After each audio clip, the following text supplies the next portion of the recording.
Imagine a place that looks like a Silicon Valley tech campus. Manicured lawns, neat villas, hospitals, and banks. But behind its shiny facade lies a dark empire built on human trafficking, torture, and global fraud.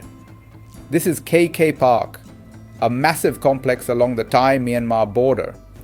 And it's just one of dozens of scam compounds that have exploded in number since Myanmar's military seized power in 2021. What happens inside these compounds has turned Southeast Asia into the epicenter of a multi-billion-dollar criminal industry.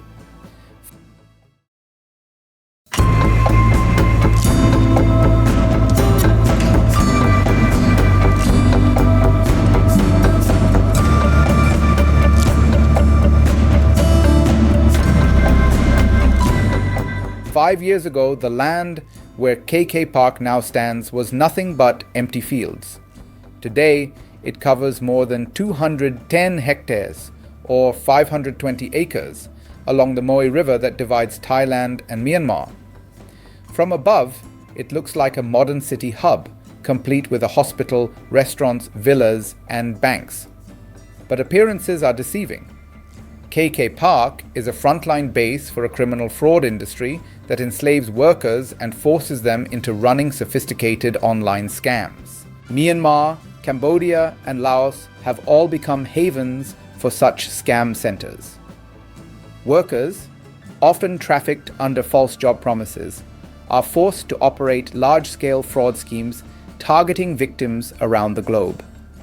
Amnesty reports, along with exclusive research seen by The Guardian, show that since the military coup of 2021, the number of scam centers along the Thai-Myanmar border has more than doubled, jumping from 11 to 27.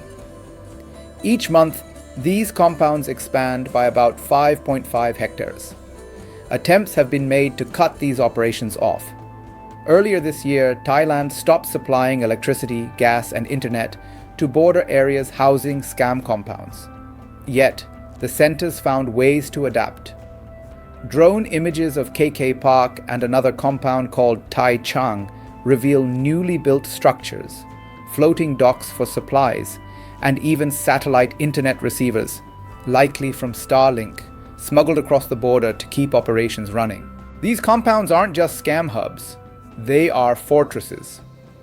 At Dongmei Park, fences, watchtowers, and checkpoints guard the perimeter. Inside, senior staff enjoy luxury housing while enslaved workers are trapped in squalid conditions. Some villas even serve as props for video calls where scammers pose as wealthy investors to lure unsuspecting victims. It's a chilling mix of technology, deceit, and brutality. The human cost is staggering. Survivors describe beatings, torture, and punishments for missing quotas. One journalist documented how a trafficked worker was forced to message hundreds of older American men daily, passing their contacts to other scam teams. Failure meant punishment with stun guns or grueling physical exercises under the searing sun.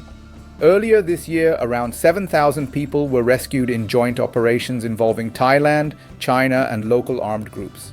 But experts warn that this is just a fraction. Thai police estimate 100,000 people remain enslaved in Myanmar's scam compounds. These scams are not just criminal enterprises. They have become part of Myanmar's conflict economy. The military junta, which has lost control of large parts of the country since the coup, relies on these centers as a source of money and influence.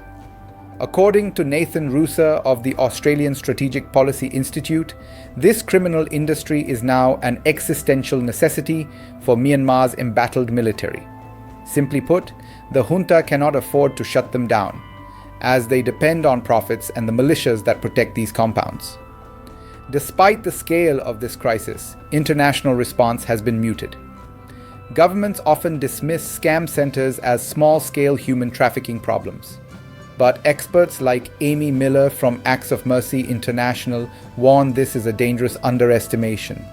Already, similar schemes are surfacing in Sri Lanka and Nigeria. This is no longer a regional problem. It's a global criminal network feeding on poverty, instability, and weak governance. What's happening inside KK Park, Tai Chang, Shwe Kokko, and dozens of other scam compounds is more than organized crime. It's a system of modern-day slavery, protected by a military junta desperate to hold on to power. With an estimated 100,000 lives trapped and billions of dollars flowing into criminal syndicates, the world can no longer afford to look away.